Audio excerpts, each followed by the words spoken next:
हिमालय की तलहटी में स्थित एक छोटा सा गांव था, नेलांग। वहां की सबसे रहस्यमयी चीज थी नीली झील। स्थानीय लोग कहते थे कि पूर्णिमा की रात इस झील से नीली रोशनी उठती है और कोई रहस्यमयी शक्ति जागती है। कई लोग उस रात झील के पास गए, लेकिन कभी लौट कर नहीं आए। दिल्ली से आए एक युवा वैज्ञानिक आरव ने इन किस्सों को सुना और झील के पीछे के वैज्ञानिक कारणों को जानने के लिए गांव पहुंचा। वह तर्कशील था और अंधविश्वासों को चुनौती देना चाहता था। गांव वाले उसे रोकते रहे, पर वह अडिग रहा।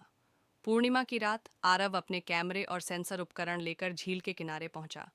रात के 12 बजते ही झील अचानक चमकने लगी। उसकी सतह पर नीली लहरें उठने लगीं, जैसे कोई ऊर्जा उसमें से निकल रही हो। तभी आरव को अपने नाम की फुसफुसाहट सुनाई दी, आरव। वह चौंक गया।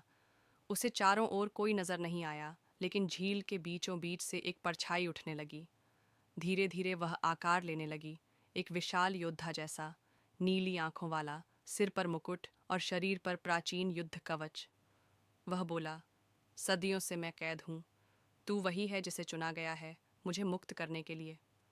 आरव भयभीत हुआ, लेकिन उसने साहस दिखाया। तुम कौन हो? उस परछाई ने बताया, मैं राजा त्रिलोचन हूँ। एक श्राप के कारण मुझे इस झील में कैद कर दिया गया। इस झील की नीली रोशनी मेरी आत्मा की पुकार है।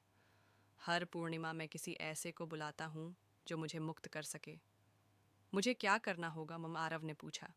राजा ने कहा, तू यदि अपनी चेतना मुझे दे दे, मैं स्वतंत्र हो जाऊंगा, लेकिन तू इस झील का हिस्सा बन जाएगा। आरव सोच में पड़ गया। वह जानता था कि यह रहस्य दुनिया के लिए महत्वपूर्ण है, लेकिन इसकी कीमत बहुत भारी थी। तभी उसके उपकरणों ने एक असामान्य विद्युत तरंग दर्ज की। उसने झील में एक डिवाइस डाला जो ऊर्जा को सोख सकता था। अचानक झील कांपने लगी। राजा चीखा, तू मुझे धोखा दे रहा है।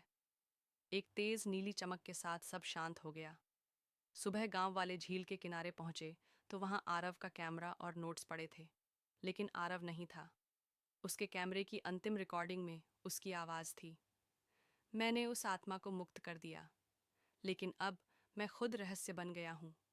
नीली झील अब शांत है, लेकिन इसकी गहराइयाँ अब भी मुझ में बोलती हैं। अब गांव वालों का मानना है, झील शांत हो गई है, लेकिन हर पूर्णिमा को उसमें हल्की सी लहर अब भी उठती है, जैसे कोई निगरानी कर रहा हो।